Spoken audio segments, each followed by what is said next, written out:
Deus, um prazer, um privilégio estar aqui na casa do Senhor e vamos louvar ao nosso Deus. Vamos cantar algumas músicas aqui, teremos a pregação da palavra, teremos orações, teremos testemunhos e que Deus divida em nós o seu Santo Espírito. Vamos cantar esse hino que está projetando, Está na Hora, lembra desse hino? Nós cantávamos muito no JA, a gente fazia.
Jesus, e por você da glória.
águas, serei contigo ao passares pelas águas, serei contigo.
Em família estamos aqui, admirando o amor de Jesus, que São Cruz o motive a orar e a cantar conosco essa canção.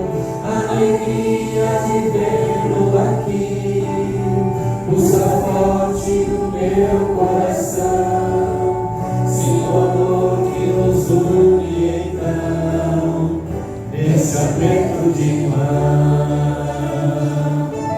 Em família estamos aqui, admirando o amor de Jesus, que sua cruz motive a orar e a cantar conosco essa canção. A alegria de vê-lo aqui, pulsa forte no meu coração, sim, o amor que nos une então, nesse aperto de mão.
para honrar e engrandecer o teu santo nome.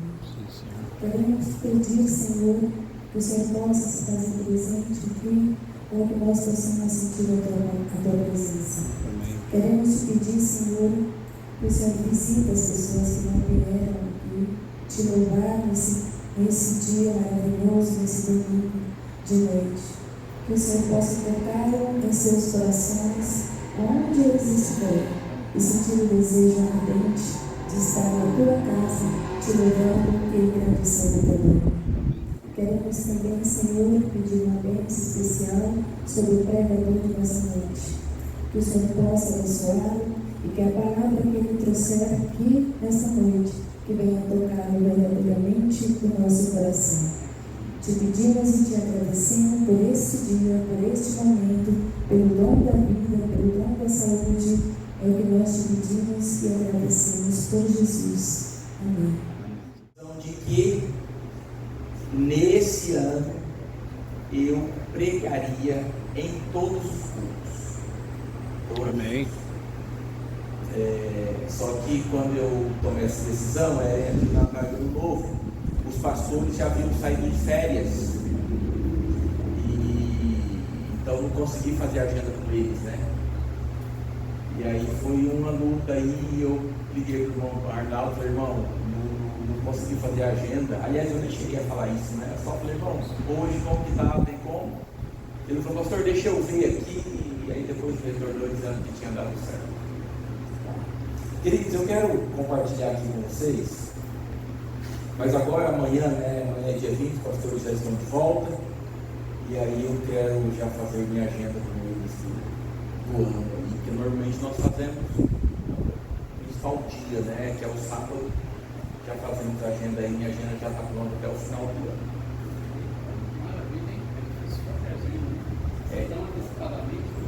Às vezes é difícil, mas em novembro ali nós temos que entregar a agenda do próximo ano. Então em novembro já fizemos tudo, cada departamental já faz a sua agenda do ano e cá estamos, pronto. Queridos, eu quero compartilhar com vocês aqui. O irmão Arnaldo falou que hoje eu tenho muito tempo. Quase que eu respondi para ele hoje, o sermão é curto. Mas tá bom. Esse sermão é a segunda vez que eu prego. Eu preguei ele sexta-feira na associação. Estou pregando ele aqui agora, porque eu preguei aqui algumas vezes e eu falei, o sermão que eu preguei, né? E eu tenho vários aqui, mas a gente acaba não lembrando qual foi o que nós pregamos aqui. Eu falei, bom, então vou pregar esse aqui. 2 Coríntios capítulo 13, verso 5. 2 Coríntios capítulo 13, verso 5. Encontramos aí um texto muito interessante. Obrigado, meu irmão. Viu, irmão Arnaldo?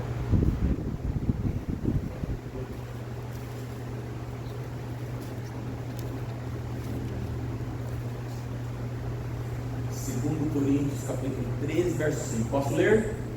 Amém. Amém. Então vamos ler. Antes de lermos, vamos falar com nosso Deus. Nosso poderoso Deus, amado Pai, vamos abrir agora a sua palavra e queremos suplicar que Deus, Espírito Santo, fale ao coração de cada um de nós.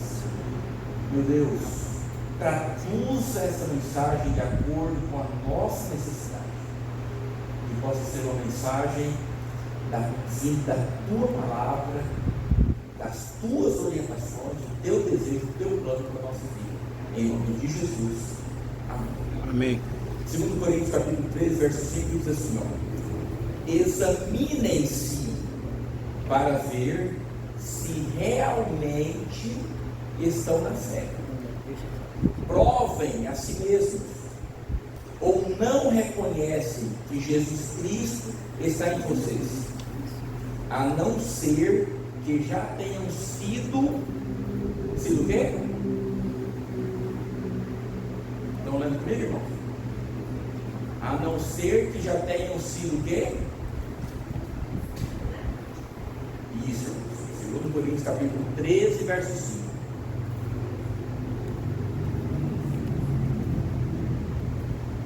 Posso ver de novo? Sim. Examinem-se para ver se realmente estão na fé. Provem a si mesmos. Ou não reconhecem que Jesus Cristo está em vocês, a não ser que já tenham sido reprovados. Queridos, a carta de Paulo aos Coríntios, Paulo escreveu 3 cartas aos Coríntios. Opa, está ali o texto aí. É 13:5. Mas agora já foi, agora? Isso. Agora está aí. Falou 3:5. Queridos, nós, Paulo escreveu 3 cartas aos Coríntios. Quantas nós temos na Bíblia? Primeiro e segundo. Ele escreveu 3 e provavelmente tem escrito uma 4ª carta. Nós só temos essas 2. Por exemplo, 1 Coríntios capítulo 5, verso 9, ele diz assim, não nem precisa, porque eu só vou mencionar, vou passar por vários versos, mas a base eu que precisava ler com vocês, porque a base está nesse verso aí, 13 e 5. 1 Coríntios capítulo 5, verso 9 diz assim, na outra carta que eu escrevi para vocês. Ou seja, se nós temos a primeira carta de Paulo aos Coríntios, e ele nessa carta fala assim, na outra que eu escrevi, então fica claro que teve uma outra que porventura se perdeu, que nós não sabemos, não temos, não conhecemos. Então nós temos 2 cartas, 1 Coríntios, primeira e segunda carta de Paulo aos Coríntios, mas existe uma outra que nós não temos. Então, essa outra que nós não temos seria a primeira carta de Paulo aos Coríntios, a que é a primeira seria a segunda, e que é a segunda seria a terceira. Mas aqui nós temos a primeira, essas 2 aí, tá? Que nós temos em mãos. Paulo escreveu a primeira carta de Paulo aos Coríntios por volta do ano 56 depois de Cristo. Ele estava em Éfeso durante sua 3ª viagem missionária. Corinto, queridos, era uma cidade de mais ou menos 500 mil habitantes. E era uma cidade muito imoral e idólatra. E Paulo ficou em Corinto por cerca de 18 meses para fundar aquela igreja, durante a sua 2ª viagem missionária. Nessa carta, ele aborda uma série de problemas e dificuldades na igreja de Corinto. Nós sabemos que a igreja de Corinto era uma igreja extremamente problemática. E aqui ele está enumerando uma série de problemas e dificuldades. Eu coloquei aqui algumas delas. Por exemplo, o primeiro problema que Paulo aborda está em 1 Coríntios capítulo 3, verso 5. Ele diz que os irmãos da igreja de Corinto são carnais. E ele diz, vocês são como crianças na fé. Quando ele fala para os irmãos da igreja de Corinto. Outra observação que ele faz ali, outra dificuldade que a igreja enfrentava, era a imoralidade. E ele diz que a igreja de Corinto era tão imoral que era pior do que os gentios. Já pensou? 1 Coríntios capítulo 5, verso 1. E ele diz assim, como alguém se atreve a possuir a mulher do seu próprio pai? Já pensou que coisa? Ele fala também de litígio entre irmãos, capítulo 16, verso 5. Quando algum de vocês tem alguma questão contra o outro, como se atreve a submeter isso a juízo diante dos injustos e não diante dos santos? Tudo isso veio de Corinto. E Paulo está elencando aqui, listando aqui todos os problemas que a igreja de Corinto tinha. Por exemplo, a igreja de Corinto duvidava do apostolado de Paulo. Imagina, eu venho aqui, sou pastor, e aí o irmão fala assim, será que é mesmo? Será? Entendeu? E aí Paulo se defende, 9:1, ele diz assim, será que não sou homem livre? Não sou apóstolo? Não vi Jesus nosso Senhor? Por acaso vocês não são fruto do meu trabalho em Cristo? Ele está se defendendo, olha, vocês estão duvidando? mas vocês são fruto do meu trabalho. Fiquei aqui 18 meses para plantar essa igreja. Ele está defendendo o apostolado dele, porque o povo duvidava. Quando chegamos no capítulo 9, verso 7, ele fala sobre a infidelidade da igreja de Corinto nos dias de ofertas. E olha o que ele fala: quem vai à guerra às suas próprias custas? Quem planta uma vinha e não come do seu fruto? E olha como ele termina o verso: ou quem apacenta um rebanho e não se alimenta do leite do rebanho? Ele está falando aqui para os irmãos da igreja de Corinto sobre a infidelidade nos dias de ofertas. Olha o que ele diz aqui, ó, capítulo 10. Alguns deles eram idólatras e imorais. E ele diz assim, ó: não sejam idólatras, não pratiquem imoralidade, não fiquem murmurando, fujam da idolatria. Tudo isso, queridos, são problemas que Paulo está tratando, falando, abordando com os irmãos da igreja de Corinto. Olha o que ele diz aqui, ó. Quando nós vamos participar da Santa Ceia, nós só lemos o verso 24 em diante, porque é a parte bonita do texto. Mas Paulo está fazendo uma séria advertência sobre a Santa Ceia para os irmãos da igreja de Corinto. Olha o que ele diz: porque quando comem, cada um toma antecipadamente a sua própria ceia, e enquanto um fica com fome, enquanto um não participa, o outro fica embriagado. Bebe muito suco da uva. Olha que coisa. Olha que situação que Paulo está abordando. Olha o que diz, capítulo 10, verso 21. Ele está falando aqui sobre a ceia, sobre a Santa Ceia. Vocês não podem beber o cálice do Senhor e o cálice dos demônios. Essa igreja de Corinto, irmãos, era uma luta. Não podem beber o cálice do Senhor e o cálice dos demônios. Não podem ser participantes da mesa do Senhor e da mesa de Satanás. Olha que coisa que Paulo está falando.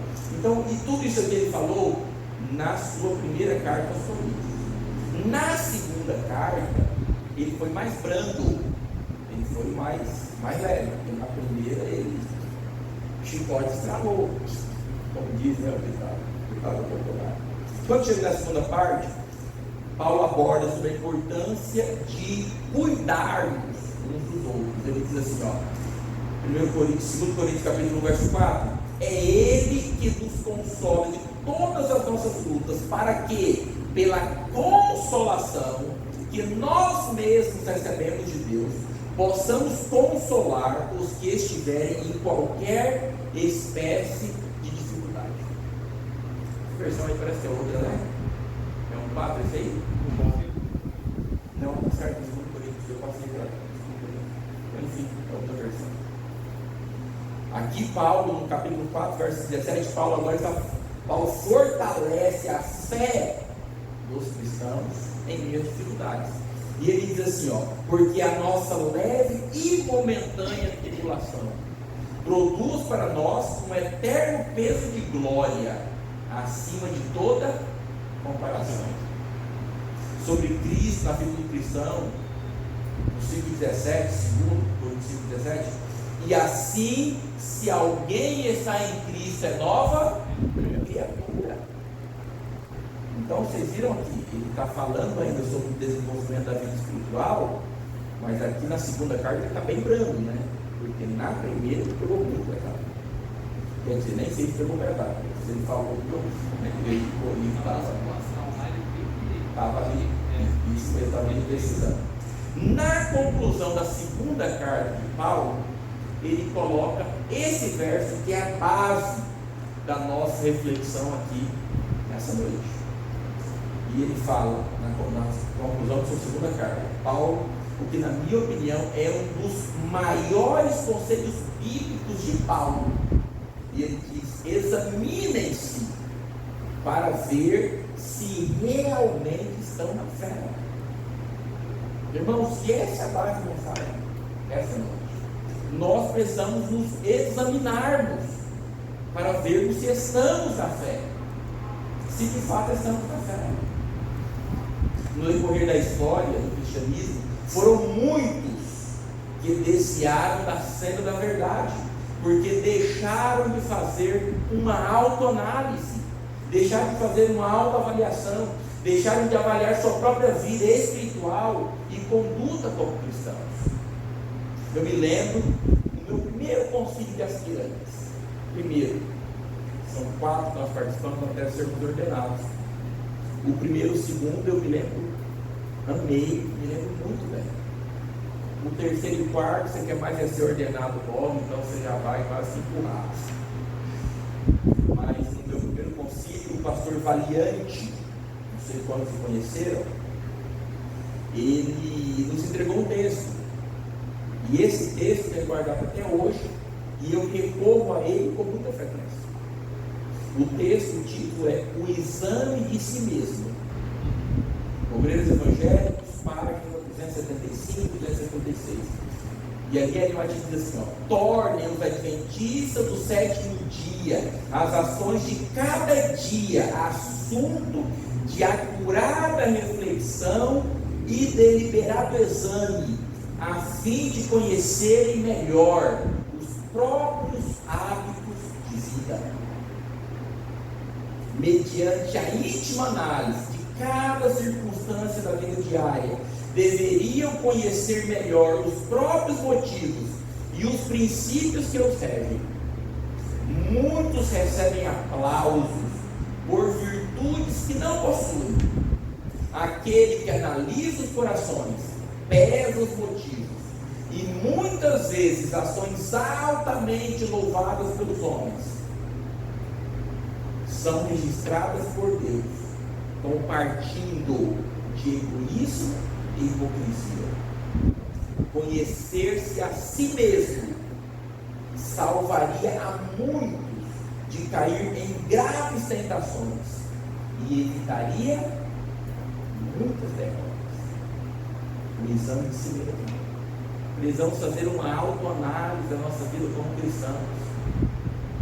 George Knight, no livro Adventismo, página 376, ele diz que a nossa aculturação com a sociedade soa como um toque de morte para o adventismo do sétimo dia. Muitas vezes nosso cristianismo está mais conformado com o mundo do que com a palavra de Deus. A fé de alguns adventistas se acomodou e se adequou à cultura do mundo. Faltou se examinarem, se avaliarem para ver se de fato, se realmente estão na fé. Por exemplo, os adventistas de uso de joias, nós temos uma clara orientação da palavra de Deus e do Espírito de profecia. Precisamos nos analisar se realmente estamos na fé. Às vezes, o que você diz, às vezes você diz que é adventista, mas nem 30% condiz com a fé que decidimos professar. Precisamos nos avaliar. Eu me lembro de uma visita pastoral que eu fiz, e tinha uma família da igreja, era pastor, aqui no distrito, e tinha um casal que estava separando. E todos nós preocupados, a igreja orando, a igreja intercedendo, a igreja pedindo, suplicando a Deus. E eu fui fazer uma visita para ele, e eu liguei e falei: olha, fulano, eu quero te visitar. Não, pastor, ele já tinha saído de casa. Eu falei: ó, preciso te visitar. Não, pastor, eu não quero. Eu falei: não, mas eu tenho que te visitar. Não, pastor, não dá, a agenda é muito apertada, não dá tempo. Eu falei: pastor, eu estou fora, não tem como. Eu falei: que horas você chega? E nem um dia dava certo de visitar ele. Tudo que eu falava: não, pastor, não dá, não, pastor, não dá. Eu falei: então vai ser hoje. Hoje, pastor, hoje eu vou chegar 1h da manhã. Eu falei: tá bom, 1h, vou estar aí na sua casa. Eu terminei minha última visita pastoral por volta das 9h30, 10 horas. fui para a casa dele e encostei o carro, bem assim no portão dele. Eu falei, ele vai ter que entrar em casa, tem que passar por aqui. Dormi dentro do carro. Quando deu ali quase meia-noite, ele chegou. Um pouquinho mais de meia-noite, ele chegou. Nem foi embora aqui. Deu meia-noite e pouco, ele chegou. Entramos na casa dele, comecei a conversar comigo. Ele falou, pastor, não quero mais. Eu falei, irmão, mas quero ser pastor, eu quero. Ele não toma uma lesão de cabeça quente. Espera. Não, pastor, não quero. E olha, teve que fazer. Cerca de um mês depois, eu estava na igreja, eu era pastor, eu estava esperando o departamental, e eu estava bem assim na porta da igreja, esperando o pastor departamental que chegaria para pregar naquele sábado. Quando eu olho assim para a rua, era uma rua curta, bem assim no começo da rua, eu estou na porta da igreja, levanto a cabeça. Quem vem vindo? 2 pessoas. Vem se aproximando, eu reconheci. Quando chega assim pertinho de mim, eu cumprimentei, eu falei, bom dia, feliz sábado. Ele falou, pastor, essa aqui é a minha nova esposa.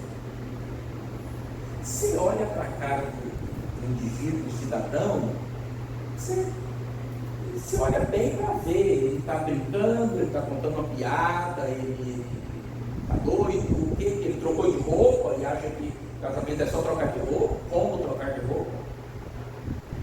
Sábado de manhã eu estou sentado na plataforma, o pastor departamental iria pregar, fui apresentar as visitas, você fica até sem saber o que fazer. Porque a esposa está lá, a igreja toda dolorida por conta disso, e aí se apresenta o que ô fulana, seja bem-vinda, olha, sinta-se bem aqui, pode vir sempre. Você não sabe o que fazer. Precisamos nos examinar. Ele, precisamos se examinar para ver se de fato está na fé. Porque está dizendo que é cristão, mas a vida vai para um lado completamente oposto ao que a palavra de Deus nos orienta. A quantidade, o índice de adventistas que são fiéis a Deus nos dízimos de ofertas. Eu me lembro de outra visita que eu fiz, e esse irmão, eu já tinha visitado ele algumas vezes para falar outros assuntos, tem a visita pastoral mesmo, de fortalecimento da vida espiritual. E eu lembro que na terceira visita que eu fiz para ele, eu fui tratar especificamente da fidelidade dos dízimos de ofertas. E ele falou, pastor, eu não entendo como vocês entendem. Aí eu falei, então eu vou explicar como que a Bíblia entende. Eu falei para ele, eu quero entender. Vou explicar o jeito que a Bíblia entende. Ele falou, pastor, então é o seguinte, eu vou devolver os dízimos. Eu vou começar com 1%. E todo mês eu aumento mais 1%. Eu falei, irmão, mas não tem essa história na Bíblia. Não tem isso.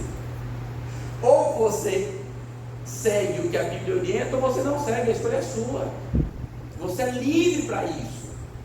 Mas não tem como eu criar agora uma estratégia de como eu vou ser fiel a Deus.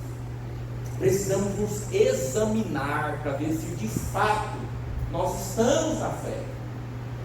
E é o conselho que Paulo dá. Precisamos nos examinar. Tem um escritor que eu gosto muito, Dostoiévski. Ele viveu ali no século XIX, é um escritor russo. E ele disse: a maior mentira que alguém pode contar é o auto-engano.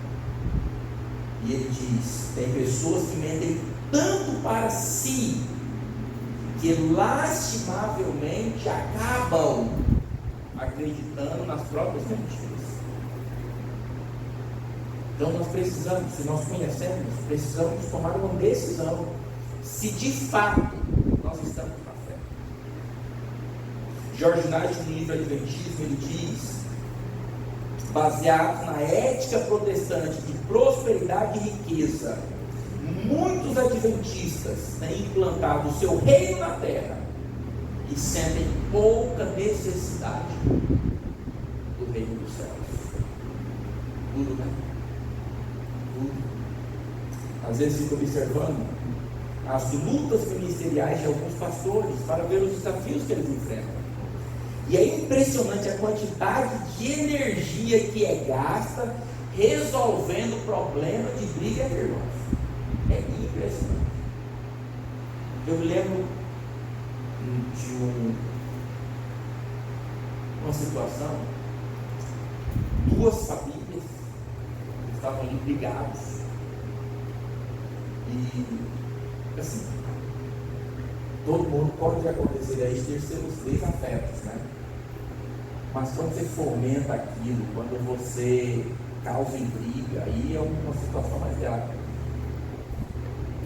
Estava uma situação difícil na igreja. Chamei, no sábado à noite, chamei 2 anciãos e chamei os 2 casais. A gente fala família, mas eram casais. Chamei os 2 casais. E eu me lembro exatamente da conversa. Cheguei em um casal, então, estava desse jeito aqui assim, eu e o ancião nessa fileira aqui de banco, em pé, um casal aqui e o outro casal do outro lado. E eu perguntei para uma família, para um deles, falei, o que vocês têm contra de problemas com essa família? O irmão falou, nós não temos nada não. Eu falei, tem sim, mas como não tem? Está falando mal de todo mundo aqui na igreja, falando mal deles assim para baixo, como que agora eu pergunto e fala que não tem? O que tem? Pode falar. Não, porque a situação foi delicada mesmo, era um... Bom, está sendo transmitido? Não. Ellen White diz, livro Patriarcas e Profetas, página 434, ela diz assim, a influência que mais deve ser temida pela igreja não é a dos francos opositores, incrédulos e blasfemos, mas dos inconsistentes seguidores de Cristo. Vocês viram isso aqui que a gente falou? A influência que mais deve ser temida pela igreja não é dos francos opositores, incrédulos e blasfemos, mas dos inconsistentes seguidores de Cristo. São os inconsistentes que devem ser temidos. Esses dias eu ouvi, esse aqui eu não queria nem contar, mas ocorreu de fato. Paulo faz um questionamento muito sério para a nossa vida espiritual. Estamos de fato sendo cristãos genuínos? São poucos os que conseguem e suportam se olharem no espelho para ver se realmente estão vivendo aquilo que Deus gostaria de viver. Eu me lembro, em 1997, surgiu ali, foi muito famoso, o Titanic, não sei quanto você lembra, você teve essa idade de vocês, né? E surgiu esse filme, foi um filme assim, muito famoso, e por muito tempo se achou que o Titanic afundou, naufragou, por um grande rasgo no casco. Então na batida falaram estourou a parte de baixo e a água entrou nessa navio. Por muito tempo se pensou isso. Alguns anos depois, um grupo de pesquisadores, de mergulhadores foram investigar o que de fato tinha acontecido, e eles descobriram que o que afundou o Titanic não foi um grande rasgo no casco, foram seis pequenos portes, pequenas sendas no casco do navio. Nós, como cristãos, precisamos ter cuidado com as pequenas sendas na nossa vida espiritual. Uma pequena senda pode afundar uma vida espiritual encaminhada para a terra celestial. Queridos, nenhum de nós aqui somos santos, nem eu, nem vocês. Mas nós precisamos constantemente fazermos um autoexame para ver como está a nossa vida espiritual, para ver como nós estamos caminhando. Pegar a história do povo de Israel, pegar a história da igreja de Corinto, pegar a nossa história, uma história de lutas, de altos, baixos, de cair e levantar. Mas a mensagem aqui essa noite, a ênfase que eu quero dar, é que precisamos fazer uma autoanálise, um autoexame, para ver se de fato estamos na fé. Que Deus te abençoe. Amém. Que ao fazer esse exame, essa autoanálise, mesmo que estejamos aquém do que Cristo propôs, que a gente possa colocar nossos joelhos no chão e falar: Senhor, eu tenho essas dificuldades, eu tenho essas lutas, eu tenho essas lutas, que nem minha esposa sabe, só eu e Deus sabemos, e precisamos apresentá-las diante de Deus. Que Deus te abençoe. Que você faça um autoexame da sua vida espiritual, e aquilo que porventura esteja aquém, coloque os joelhos no chão e suplique pela bênção de ajuda de Deus. Amém. Diz a Bíblia, livro sagrado, a fiel exapressão, ensinamentos, jovens sábios, que disse Deus sobre então, que diz a Bíblia, bons irão, que diz a Bíblia, seus mandamentos, guardemos todos, cremos em Jesus, iremos ver. Todos compreendem esses ensinos, querem fugir, também guardar. Outros dependem, quanto ao descanso, tem o poder.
Nós vamos encontrar as dificuldades que nós temos, e o Senhor não nos pune por elas, pelo contrário, o Senhor diz: filho, se você quiser, eu te ajudo nessas dificuldades.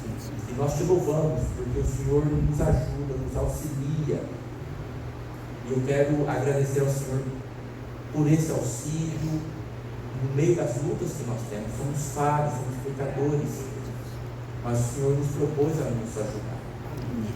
Eu tenho minhas lutas, cada irmão aqui, Senhor, tem as suas lutas. Talvez a luta da irmã, da senhora que está ali no último banco, talvez não sejam as minhas, talvez não sejam as do irmão Arnaldo, mas ela também tem as lutas dela. E eu quero explicar que o Senhor abençoe. Eu tenho outras lutas e quero explicar que o Senhor abençoe também. Os outros irmãos aqui têm outras lutas ainda. Eu quero explicar que o Senhor abençoe cada uma delas. Nos ajudando, Pai, a cada dia nos aproximarmos mais e mais do Senhor e da cruz. Toque-nos em tuas mãos, por favor, em nome de Jesus. Amém. Amém. Pastor, muito obrigado. É uma satisfação sempre quando o senhor vem aqui. Já enviou o menino, já enviou a esposa, não foi? Você disse que nesse ano você já sentou e estava ali ajustando a sua agenda. Abriu uma janela para nós, né? Faça alguma adaptação se porventura já não está programado, porque é sempre uma bênção estar aqui com o pastor. Viu? Pastor Edson estará ali à porta despedindo dos irmãos.